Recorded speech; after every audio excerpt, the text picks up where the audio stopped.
Hello, welcome to my channel, Jersey Shore Pondscapes Videos. Thanks for taking the time to check out this video today.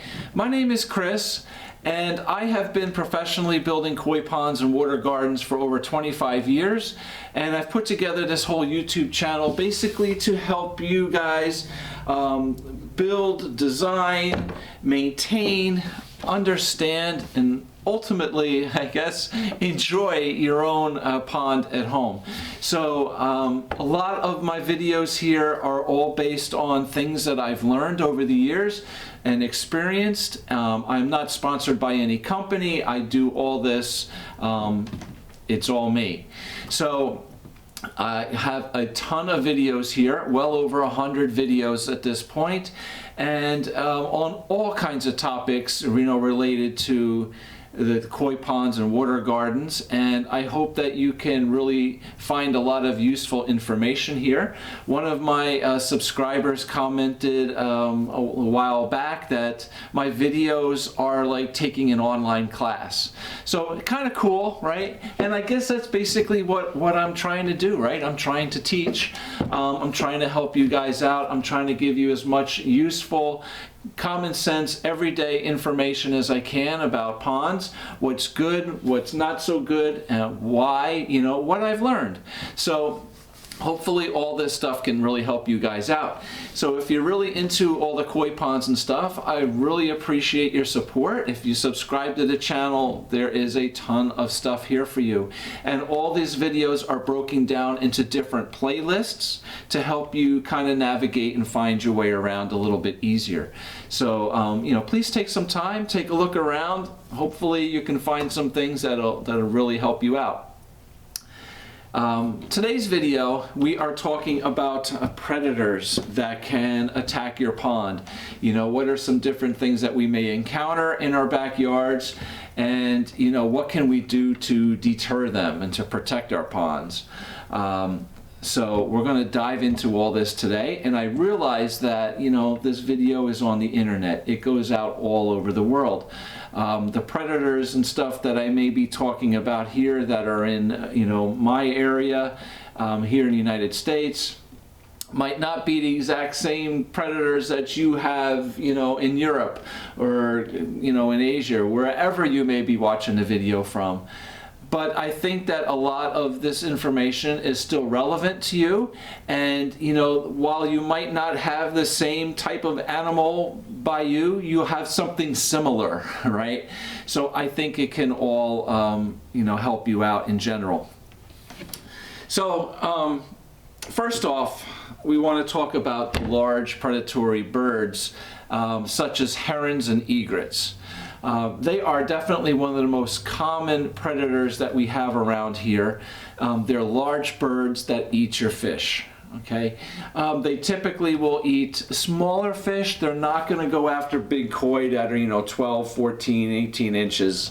They're not going to eat them. So they basically will go after any fish, maybe up to 6. They may even try to eat like an 8-inch fish. Might not be successful. They may end up leaving the fish to die out on the lawn, on your patio or something, but smaller fish, goldfish, 4, 5, 6 inches is going to be lunch, and they can wipe out your pond. Now, there's a whole nother video that I did specifically on herons and egrets. There's a picture of it up here. If you want to get into more information about them and how to deter them, this is the video for you that I made on that. Because I could, I don't want to spend 20 minutes on that now because it's all here. So I want to kind of just mention it here now, and then we're going to move on to some other predators here now, and you can check out the herons and egrets specifically on that video. So next thing, cats and raccoons, and I'm kind of grouping the raccoons in with cats only because, again, in our area here they are very common.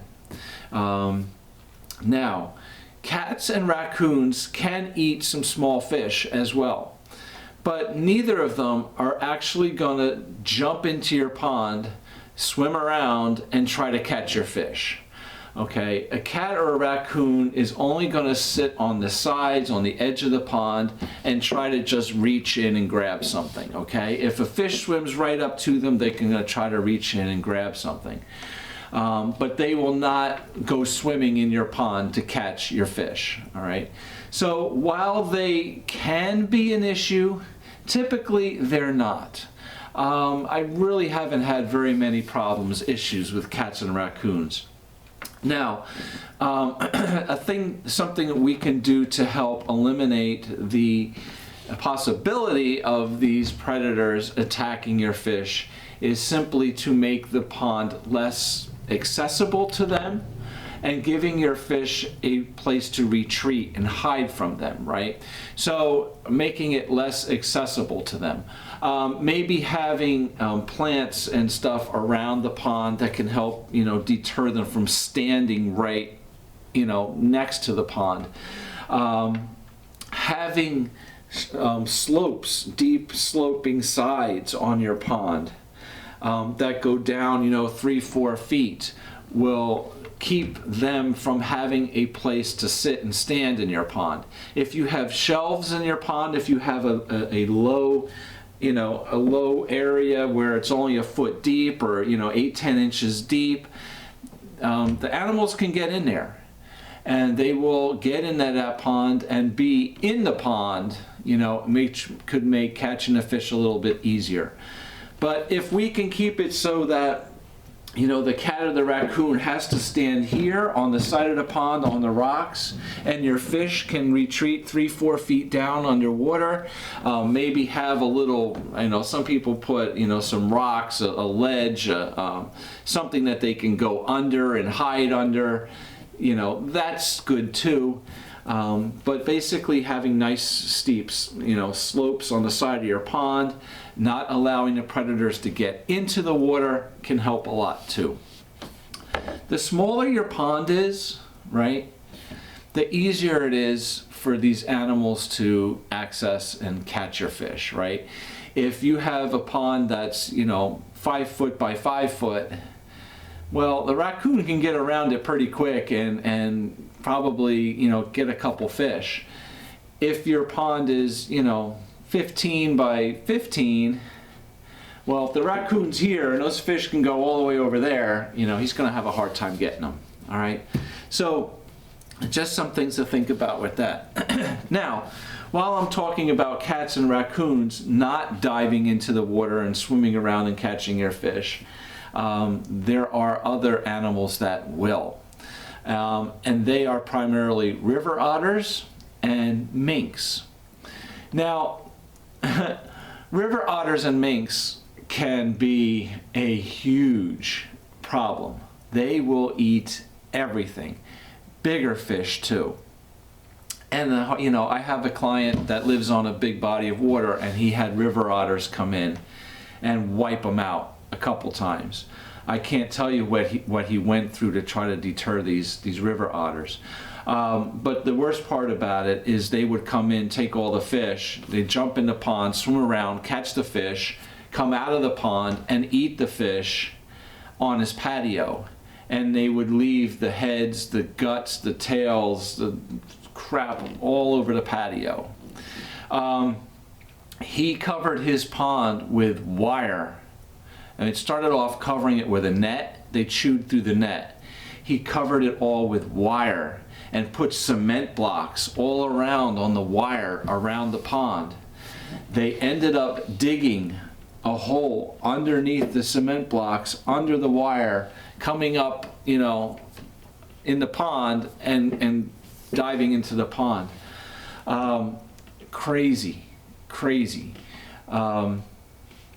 Really, really big problem there. Now, it's hard to deter them simply because they're protected by the state and the wildlife associations. So he called an exterminator, a company to come in, to trap them. But the guy told him, I can't touch them. They're protected. If I get caught, I can get serious fines. So, yeah, it's a problem. Now, they only live on, large, big bodies of water, right? Areas with big bodies of water. You're not going to find a river otter in your backyard, in your neighborhood, you know, in the town. They typically are going to live on large reservoirs, large, you know, rivers, bodies of water, something like that. You may encounter them. Now, their other little close relative, I guess you would say, they look similar, a little bit smaller, is a mink. Now, I have to say, I've been building ponds and in business for well over 20 years now, 25 plus years actually. This year, this spring, I have heard the word mink more than I have in the last 20 years. It's been crazy. Now, I mean, more. I probably heard that word 3 or 4 times, okay, this spring. But I have like never heard mink before in the past. Again, they live near large bodies of water, near lakes, right, in the woods and wooded areas. They will come out to swim around your pond, catch all your fish, and just cause, you know, major problems. So, you know, again, deterring them, you know, a little, you know, fishing line around the outside of the pond, a little thin netting over the top of the pond is not going to stop them. You know, I said my one client had to put wire all around the pond with cement blocks around it. The key is he did not bury the wire around the edges of the pond, and they were able to dig underneath it. I know from some of my clients who have and raise chickens, they have their chicken coops, and around the outside perimeter of the chicken coop, they bury wire 3 to 4 feet, you know, wide, and, you know, maybe, you know, whatever, 3, 4, or 5 inches deep in the ground around, you know, 3 or 4 foot around the entire perimeter of the chicken coop to keep the animals, foxes and stuff, from digging down underneath and getting into the coop.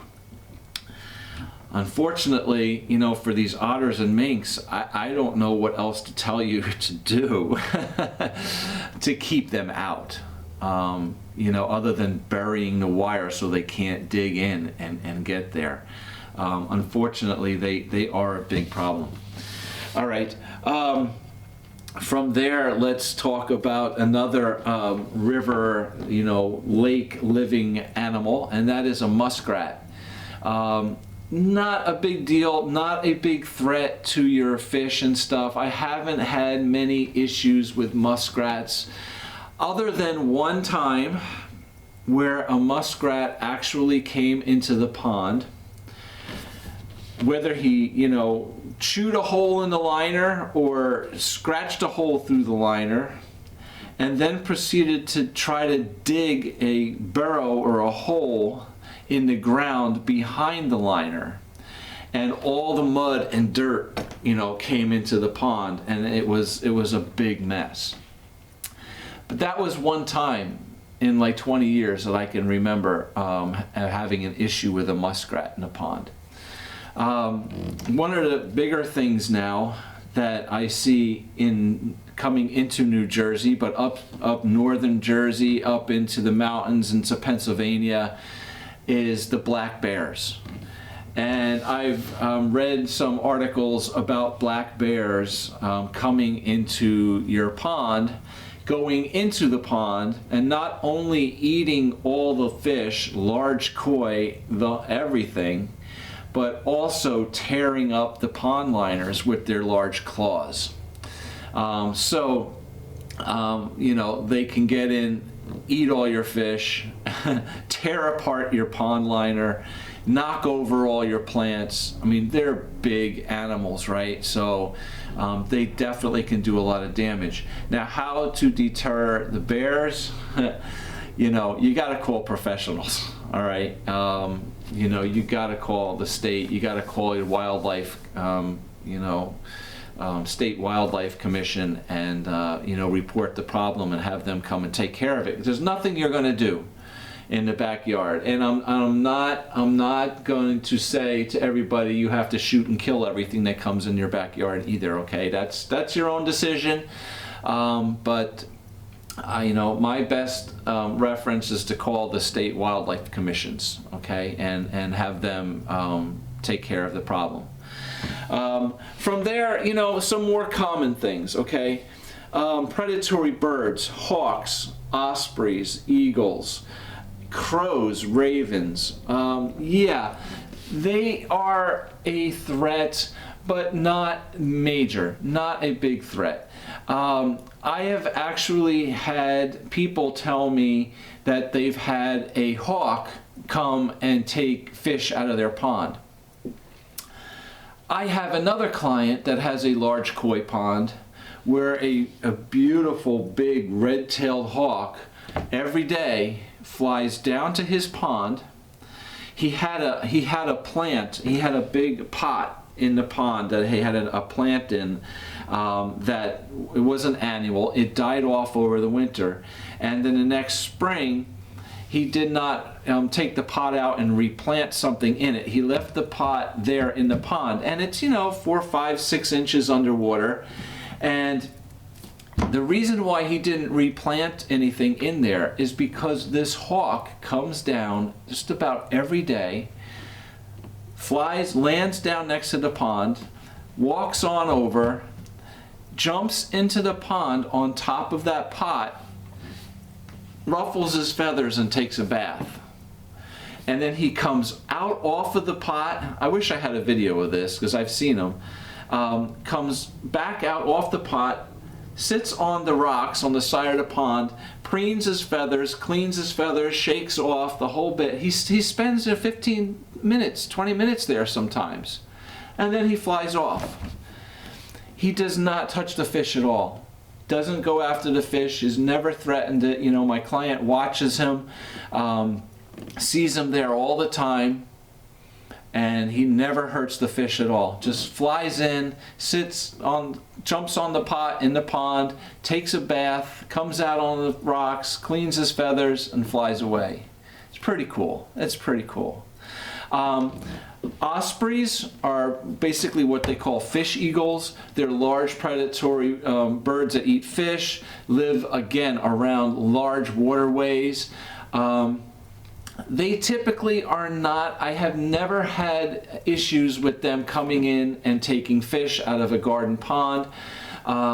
Even I do have clients that live near large bodies of water that have these ospreys flying around. But they don't bother the pond. Basically because, they hunt by flying over, hovering over the water, and then they see the fish and they dive down and crash into the water and catch the fish. In a small little pond, backyard garden pond, with trees around, and stuff going on, they don't have a lot of room. All right. If they, they're going to dive down into a pond, they're probably going to break their necks. I mean, it's too small. But if they get desperate for food, they might find a way to come in and do it. But typically, they stay out in the open bodies of water. I've had a guy with a big, large crow that would sit up in the tree next to the pond, and he said he'd dive down, but maybe get a couple of small little fish, or like a little frog or little tadpoles or something like that. Again, not hurting his larger koi. Anything 6, 8 inches, he's not wasn't going to hurt at all. I have a client that lives on a little river, and she has a beaver that comes up. The beaver does not hurt the pond at all. She's never really seen him in the pond or do any kind of damage. To the pond itself hasn't been a problem. She did have, so she has a deck, and she has the pond down off the deck.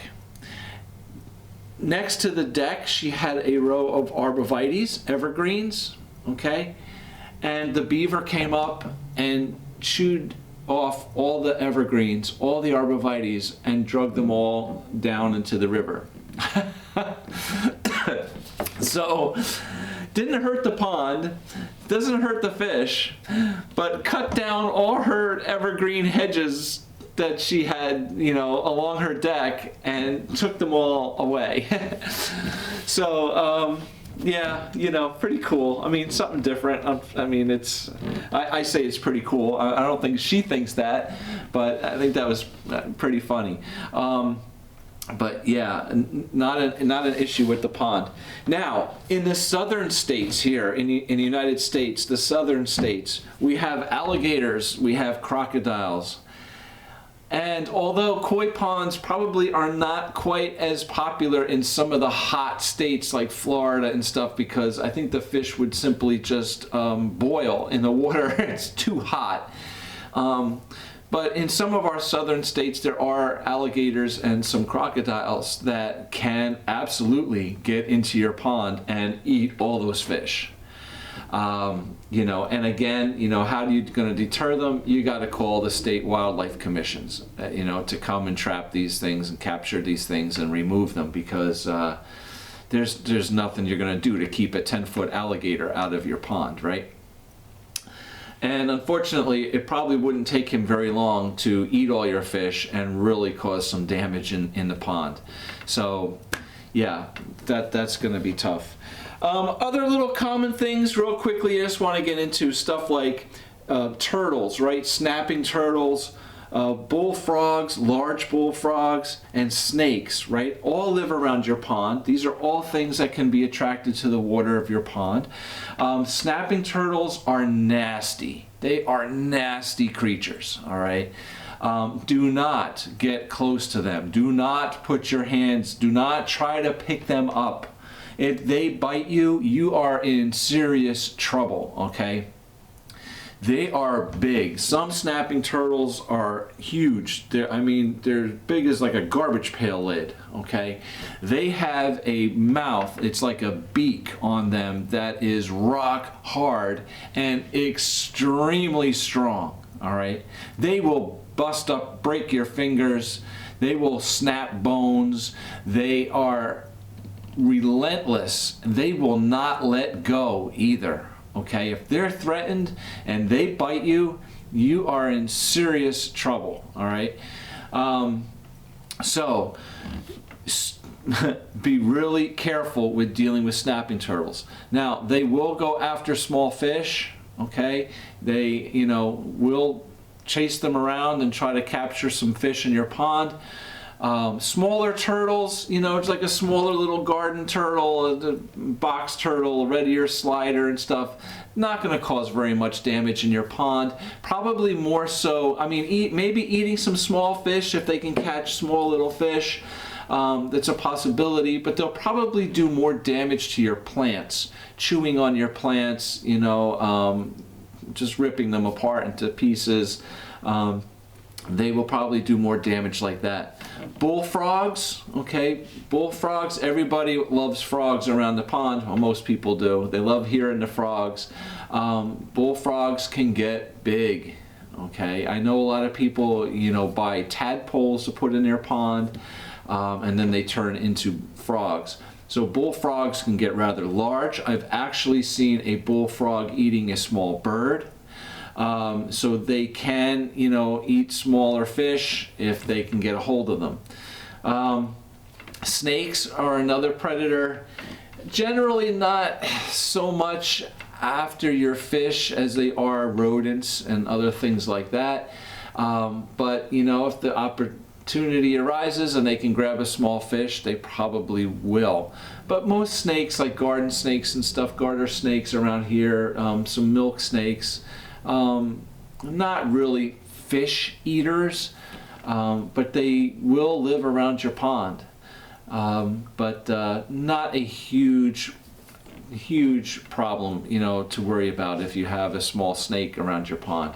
Now again, other parts of the world, you might have pythons, you might have constrictors, and you know, if I have them in my backyard, I think I'm going to be more worried about my own well-being than you know, my fish in the pond. So, you know, again, definitely larger predators. Call your state wildlife commissions, let them come in and handle it. Smaller predators that we can deter with some netting or, you know, some fishing line, you know, like herons and stuff like that. Are, you know, I mean, we can handle that. You know, the turtles, the snakes, the smaller things like that, they're going to be around, right? Frogs, bullfrogs, turtle snakes, typically they're not going to cause a lot of damage. They may take a small fish or two here and there, but they're not going to, you know, wipe your pond out. Typically, these are things that we can face. You know, this is nature. This is part of the whole balance that goes on in your backyard when you build a pond. I have another video out that I've done a while back ago, and it's about the wildlife that, you know, can be attracted to your pond in your backyard. And it's a really cool video. I actually kind of really like that. There's a picture of it here. You can look that up and watch that too. But you know, it's all about when you build a pond in your yard, you are building an ecosystem. You're building an ecosystem that all the creatures and animals that are around you, you know, they need water, and they are going to survive and want to be around that water. And you know, the video is basically about how much, like, I enjoy just sitting around the pond and watching the life and watching the nature around the pond. Some of it's good, some of it maybe not so good, right? But having birds coming down and drinking water from the waterfall or little stream bed, you know, the different insects, butterflies, hummingbirds that we can attract. You know, I have clients, like I said, with that big hawk that comes down and takes a bath in his pond. I have clients that have deer that come and drink water out of the pond. It's really, really cool to watch. The dragonflies, I do have a whole nother video on dragonflies here too as well, you can check out, but it's all part of nature. So some things good, some things not so good. You know, we kind of emphasize today in this video the things that are not so good. It's all part of life. It's all part of the ecosystem of your backyard, and it can be something that's really, really enjoyable. And when you build a pond, keep that in mind, right? Keep it in mind. You're not just building a pond to put some fish in, all right? It's going to become an ecosystem, an environment that needs to be clean and healthy to sustain and support the life not only in it but around it. All right, so all right, I'm done rambling on, but again, thank you very much for watching. I hope you liked the video. If you did, you know, hit that like button, subscribe to the channel. I really appreciate your support, and you know, I'm going to keep plugging away here and putting videos out for you guys, and hopefully you know, it can help you out and you enjoy it. So thank you very much for watching. Hopefully we'll see you again soon. Take care. Bye.